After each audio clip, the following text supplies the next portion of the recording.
play the shitty games that suck ass. He'd rather have a buffalo take a diarrhea dump in his ear. He'd rather eat the rotten asshole of a roadkill skunk and down it with beer.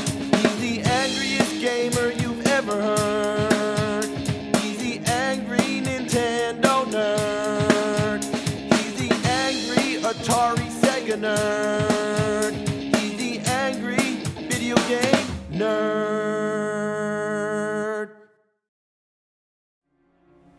I've been called upon to take care of business once again. Apparently, there is a game worse than Big Rigs. Worse than Dr. Jekyll and Mr. Hyde. Worse than Crazy Bus or Desert Bus. It is known as Hong Kong 97, and I've been getting requests for it up the ass. The requests are so far up the ass, it's time to shit them out. The game was made for the Super Famicom in Japan, but never saw its way to the rest of the world. This is one title that we definitely didn't get on the Super Nintendo. It was made by Happysoft. Happysoft was most famous for making Hong Kong 97, their one and only masterpiece. On this one occasion, they rose from the depths of hell, excreted this unholy turd onto the earth, and then descended back to where they came.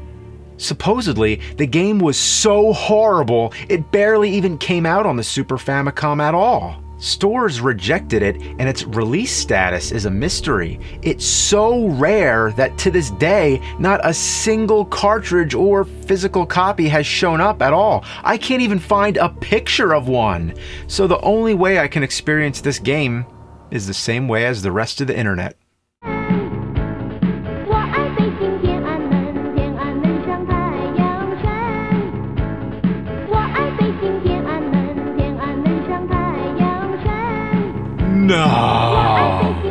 No way.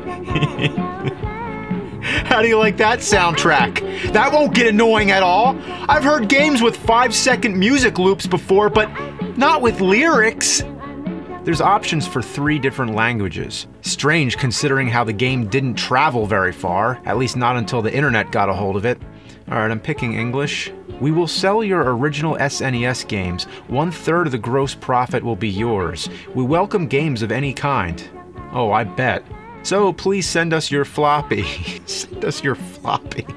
Would you like to sell our products at your store? We're looking for dealers worldwide. Enough already! How desperate could they be to sell this game? And I guess still nobody bought it because nobody can find a physical copy. Then finally the title screen appears. Jackie Chan. Apparently Jackie Chan is in the game, who I doubt gave any consent to Happysoft or was even aware of it. The image is stolen from the film Wheels on Meals. The game was released, made, or at least copyrighted in 1995, but set in the future of 1997. The year 1997 has arrived. A herd of... This can't be real. No. No, somebody's pulling my leg. A herd of fucking ugly reds? Was a herd of ugly reds too weak? Did they really need the F word to fucking drive home the fucking point? This was before cursing in games was common. I remember how shocked I was when I first played Rambo on NES and saw the word hell. But here, they dropped the F-bomb! They did it! A game made for the Super Famicom! It's the closest you'd ever get to a Super Nintendo game that says fuck. And the music is still going. A herd of fucking ugly reds, period, are rushing from the mainland. Crime rates skyrocketed. Hong Kong is ruined. Therefore, the Hong Kong government called Bruce Lee's relative, Chin. Bruce Lee's relative. Just happens to be as skilled as Bruce Lee. Not a brother, a son, or even a cousin. Just some unspecified relative. It doesn't make any sense. Like, if you were related to, I don't know, Michael Jordan, would that mean that you're automatically good at basketball? Okay, so Bruce Lee is in the background, the guy at the podium is Chris Patton, former governor of Hong Kong, and over there is Jackie Chan. Which one is Chin? For the Massacre of the Reds, Chin is a killer machine. That's Chin?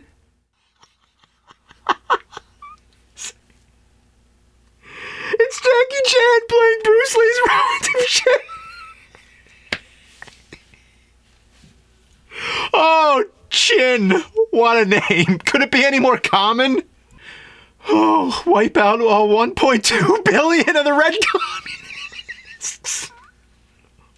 Stop. I can't take anymore. I haven't even seen the game yet. Oh, wipe out 1.2 billion people. And if I'm not mistaken, in 1995, that would have been the entire population of China. Bruce Lee's relative is so powerful, he's the equivalent of 1,000 nukes. He's gonna murder the entire population of China by breaking their necks. Even when Bruce Lee would take down 20 people, it took him a little bit of time. But now comes Chin. You don't fuck with Chin. However, in mainland China, there was a secret project in progress. A project to transform the deceased Deng Xiaoping into an alternate... It's killing me. So apparently, for the character of Deng Xiaoping, they used an actual image of a real Chinese leader, Deng Xiaoping. Spelled differently, but pronounced very similar. When the game was made, this guy was still alive. Couldn't they have at least had the courtesy to wait for him to die before transforming him into an ultimate weapon? This is the most epic, absurd opening to any video game I've ever seen. Nothing compares. That'd be like if I made a game called New York 2017. Motherfucking demons from the planet Jupiter have arrived through the Manhattan portal. The leader of United States calls upon Master Joe, John Wayne's half-cousin's stepson, to annihilate the 2.5 octodecillion alien scum of the universe. However, on Jupiter's secret moon, a master plan is conceived to resurrect the astro-demonoid Dill Clinton into a mecha doomsday machine. Now that I've digested all that, let's play the game.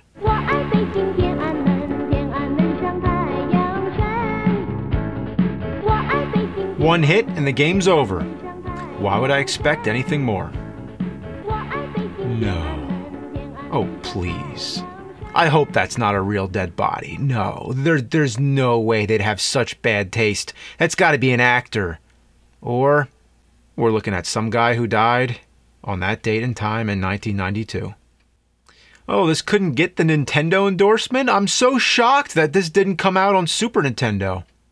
Every time you die, it resets the whole game. You have to go through the whole introduction again. This is almost as tedious as Castlevania Symphony of the Night. Great game, but you have to wait through a long, drawn-out game over screen just to get back to the title screen, select your file, and load the game all over again. That is some fucking bullshit. But this is a game that isn't even good. Not even close. And no, the song never stops. No sound effects either, just that same loop. Even when the game restarts, it doesn't interrupt it. The song never needs to reboot. It's quite impressive, actually. Nothing can stop that loop. You'll be hearing that in your dreams. So let's talk about what's happening here. Obviously, it's a 2D shooter. Nothing more to say. What you see is what you get. Chin's only method of attack is throwing projectiles, because if you're related to Bruce Lee, that means you can shoot white balls. This guy is so good, he does it all with his back turned. Everybody he hits, they don't just die, they burst into an atomic fucking explosion! And it's inside a square, like they just slapped a picture of a mushroom cloud on there. Why is the background Coca-Cola? Did they run out of ideas? Like, what should we put there? Anybody got any ideas? Anybody? Coca-Cola. Alright. You know, there was a movie called Hong Kong 97. It came out in 94, 1 year before this game. That can't be a coincidence, so I'm going to consider this a movie-based game. Just so I can say it has nothing to do with the movie. In less than 5 minutes, the final boss appears, Deng Xiaoping, played by Deng Xiaoping, who has been transformed into a so-called ultimate weapon. What kind of ultimate weapon is that? He's just a head! After you kill him, the game continues and loops endlessly, so there's no real ending to the game. Unless maybe you kill 1.2 billion people without getting hit once, but who would ever try that? The strange thing is that Deng Xiaoping actually died in 1997. The game predicted the future. In fact, 1997 was the year the United Kingdom returned their rule of Hong Kong back to China. The movie from '94 forecasts this in the tagline, 99 years of British rule are about to come to an end. Hong Kong will never be the same. The movie stars Robert Patrick, the T-1000 from Terminator 2, Judgment Day, and Judgment Day takes place in 1997. Part of Deng Xiaoping's ear is sort of cut off, like when Mike Tyson bit off a piece of Evander Holyfield's ear in 1997. The car, I'm willing to bet, is a Mercedes-Benz in which Princess Diana died in '97. And what was the year Coca-Cola launched Surge? '97. And it's no coincidence all my Surge protectors were made in China. Rebooting the entire game after you die, just like Symphony of the Night, '97. Jackie Chan, Rumble in the Bronx, New York City, the Big Apple. The year Steve Jobs returned to Apple in '97. The unstoppable, unrelenting song is called I Love Beijing Tiananmen, also known as I Love Peking Tiananmen. Peking duck is a famous duck dish from Beijing. And Scrooge McDuck had his 50th anniversary in '97. The game was such a titanic failure. Titanic, the movie from '97. Why was this game's sole purpose to direct us to the number 97? Huh. Like the NGC 97 galaxy in the constellation of Andromeda, the Princess Andromeda, who was chained naked to a rock to be sacrificed to a monster. Like Princess Leia and Jabba in Return of the Jedi. The special edition of Star Wars in '97. Oh fuck, we're back again.